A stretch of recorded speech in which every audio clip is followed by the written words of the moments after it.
How to log in into Citi Employee Workbench. Hello guys, this is Atticus and welcome back to another tutorial video. In today's video, I'll teach you guys how you guys can log in into Citi Employee Workbench account. But before we begin with that, if you're new to our channel, head down below and hit the subscribe button so you get notified when we release our new videos. Now let's begin. First step is open up your web browser.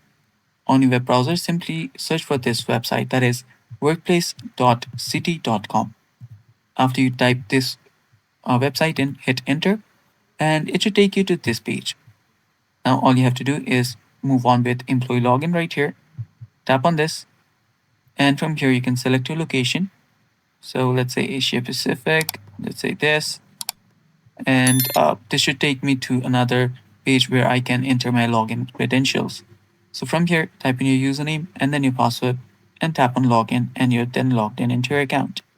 And that's how you do it. Thanks for watching and bye-bye.